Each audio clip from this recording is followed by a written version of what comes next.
Hello everyone, welcome back to our Devagna channel. అందరికీ ముందుగా good morning అండి. ఇవాళ శ్రావణ మాసంలో మొదటి శనివారం నేను ఎలా పూజ చేసుకుంటాను స్వామివారికి అనే విషయాలు మీతో షేర్ చేసుకుంటున్నాను.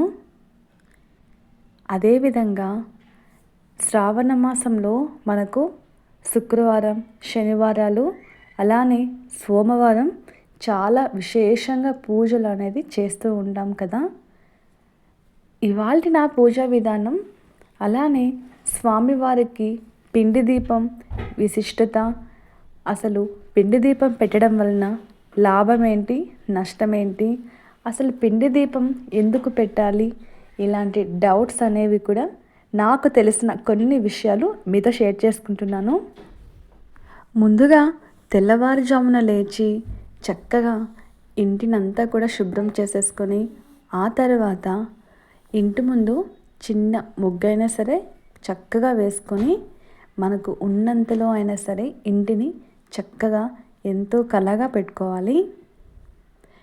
ఇక్కడ మీరు చూస్తున్నట్లయితే కొద్దిగా వర్షం కూడా పడుతూనే ఉందన్నమాట. ఎగ్జాక్ట్గా టైం వచ్చేసి 4:30 అవుతూ ఉంది.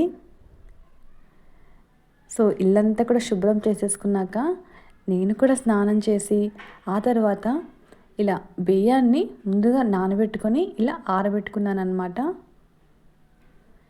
వీటిని చక్కగా మనం పిండి దీపాలుగా రెడీ చేసుకోవాలి. స్వామివారికి చలిమిడి అంటే చాలా ఇష్టమట. అందువలన ఈ చలిమిడిలో దీపారాధన చేసుకోవటం చాలా విశేషంగా స్వామివారికి చెప్తూ ఉంటారు. అలానే ఈ పిండి దీపం పెట్టిన తర్వాత ఏం చేయాలి, చాలామంది నిర్మూల్యం చేసేటప్పుడు కూడా చాలా డౌట్స్ అనేవి ఉంటూ ఉంటాయి. ఇక్కడ ఈ పిండి దీపాన్ని రెడీ చేసేటప్పుడు చక్కగా అందులో కొద్దిగా బెల్లం, అలానే ఆవు పాలు లేదంటే నార్మల్ పాలైనా సరే చక్కగా పిండి దీపాలను ఇలా రెడీ చేసుకోవాలి. ఈ పిండి దీపాన్ని స్వామివారికి సమర్పించిన తర్వాత చక్కగా దీనిని నైవేద్యం రూపంలో మనమే తీసుకోవాలి. చలిమిడి అంటేనే మనకు ప్రసాదం కదా. సో అలాంటి ప్రసాదాన్ని మనం ఎక్కడ పడేయకుండా మనం తినాలన్నమాట. అలానే మనం దీపారాధన చేసిన తర్వాత కొంచెం ముందు పక్కల కొద్దిగా తీసివేసి, ఆ తర్వాత మనం ప్రసాదంగా స్వీకరించాలి. చాలామందికి ఈ విషయం అనేది తెలీదు. చాలామంది కూడా దీన్ని తీసేసుకొని మొక్కల మధ్యలో వేసేస్తూ ఉంటారు.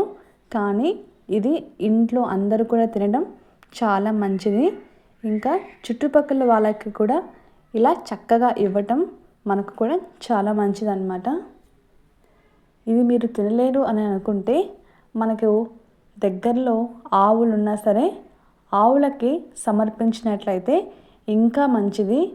పాతకాలం విషయాలు తెలుసుకోవటం వలన మనకున్న డౌట్స్ అవన్నీ కూడా చక్కగా క్లియర్ అవుతాయి. అలానే అమ్మవారి దగ్గర నేను ఇవాళ చలిమిడిని సమర్పిస్తూ ఉన్నాను. స్వామివారికి ఎంతో ఇష్టమైన ఈ చలిమిడి పిండి దీపం అనేది స్వామికి సమర్పించుకోవటం చాలా మంచిది. 1 కానివ్వండి, లేదు అనుకుంటే 2 కానివ్వండి, మీరు 7 పెట్టుకున్నా సరే స్వామివారికి చాలా మంచిదన్నమాట.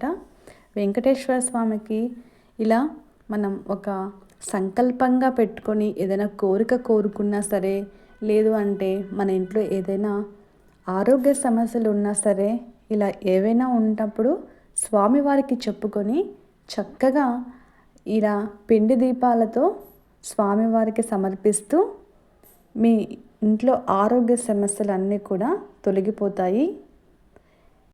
ఇది మీరు ఒక వ్రతంగా అయినా సరే 7 శనివారాలైనా సరే చేసుకోవచ్చు. లేదు అనుకుంటే ప్రతి శనివారం అయినా సరే ఒక్క పిండి దీపంలో అయినా సరే స్వామివారికి చక్కగా అలంకరించుకొని, అలానే ఈ పిండి దీపారాధనలో చక్కగా దీపాన్ని సమర్పించుకోవచ్చు. సంకల్పం పెట్టుకున్నట్లయితే ఖచ్చితంగా 7 శనివారాలు చేయాల్సిందే. అలా ఏమీ లేదు అనుకుంటే చక్కగా మనము ప్రతి శనివారం కూడా స్వామివారికి ఈ దీపం అనేది సమర్పించుకోవచ్చు. వీడియోలో చూపిస్తున్నట్టు ఎంతో ఈజీగా అనేది మనం చలిమిడి దీపాలు రెడీ చేసుకోవచ్చు. చక్కగా దీపాలు వెలిగించుకున్న తర్వాత పూజ అంతా అయిపోయిన తర్వాత చక్కగా అందులో అక్షింతలు సమర్పించడం మర్చిపోకండి. దీపారాధన చేసిన తర్వాత అందులో లక్ష్మీదేవి కొలువై ఉంటుంది. అందువలన పూజ అంతా అయిపోయిన తర్వాత చక్కగా అక్షింతలను సమర్పించి నమస్కరించుకోవటం చాలా ఉత్తమం. సో ఇదే అన్నమాట స్వామివారికి ఎంతో ఇష్టమైన బెల్లం పానకం, అలానే ఇక్కడ పాలను కూడా సమర్పించాను. స్వామివారికి ఎంతో ఇష్టమైనవి సమర్పించుకుంటే మన కోరికలు కూడా చక్కగా తీరుతాయి. మన ఇంట్లో అనారోగ్య సమస్యలు ఉన్నా ఏ ఉన్నా సరే స్వామికి చక్కగా ఇలా నైవేద్య రూపంలో చలిమిడి దీపం పెట్టుకోవటం మన ఆ ఇంటికి కూడా చాలా శుభకరం. మనకు ఉన్నంతలో పూజ చేసుకోవటం చాలా మంచిది. ఆర్భాటాలు అలానే అలంకరణలు ముఖ్యం కాదు.